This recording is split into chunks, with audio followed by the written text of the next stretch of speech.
এই প্রকল্পটি চিনিকলটা দেখতে এসেছি। এটার অবস্থা সরেজমিনে আমরা দেখলাম। আমাদের প্রাপ্ত তথ্যের সাথে আমাদের বাস্তব অবস্থাটা কি সেটা আমরা মিলিয়ে দেখার জন্য এখানে এসেছি। এই মিলটি আমি আমার একটু আগে বক্তব্যে যেটা বলছি সেটি আপনাদের বলছি। এই মিলটি চালু করা মানে সমস্ত বন্ধ মিল চালু করা আমাদের লক্ষ্য, এই সরকারের লক্ষ্য। এই চিনিকল না, এরকম চিনিকল আছে 15টি, তার মধ্যে 6টি বন্ধ। এর বাইরেও আরও অনেকগুলি সরকারি প্রতিষ্ঠান আছে, আমরা প্রত্যেকটাই চালু করতে চাই।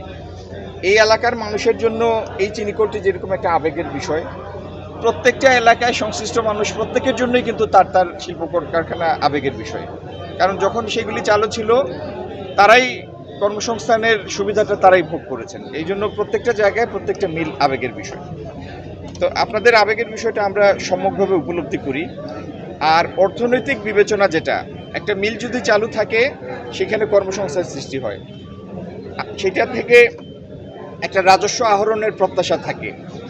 তারপরে মিল চললে সরকার পক্ষ লাভবান হবে, দেশের জনগণ লাভবান হবে, কর্মসংস্থানটা ধরে রাখা যাবে। যে ঋণ হয়েছে সেই ঋণটা পরিশোধের একটা রাস্তা খুলবে। তা আমরা আগামী দিনে যে সিদ্ধান্তটা নিব, বক্তব্যে যেটা বলেছি সেটাই আপনাদেরকে পুনরাবৃত্তি করছি।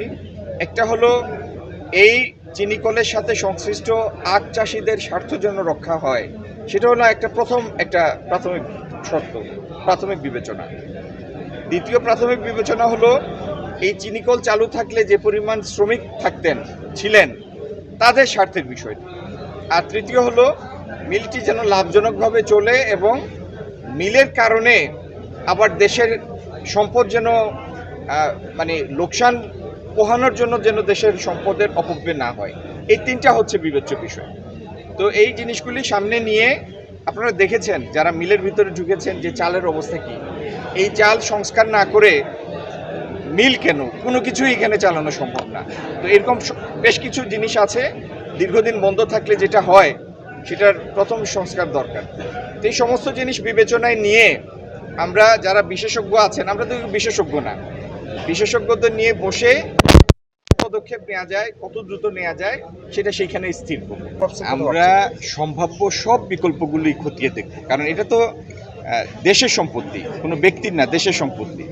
আর এই দেশের মানুষের সম্পত্তি যেন তার সর্বোচ্চ স্বার্থ রক্ষা হয়, সেই জন্যই দেশের মানুষ আমাদেরকে দায়িত্ব দিয়েছে। তো যে উপায়ে প্রতিষ্ঠানগুলি লাভজনকভাবে চালু করা যায়, দেশের স্বার্থ রক্ষিত হয়, তার সম্ভাব্য সবটি বিকল্প আমরা খতিয়ে দেখব।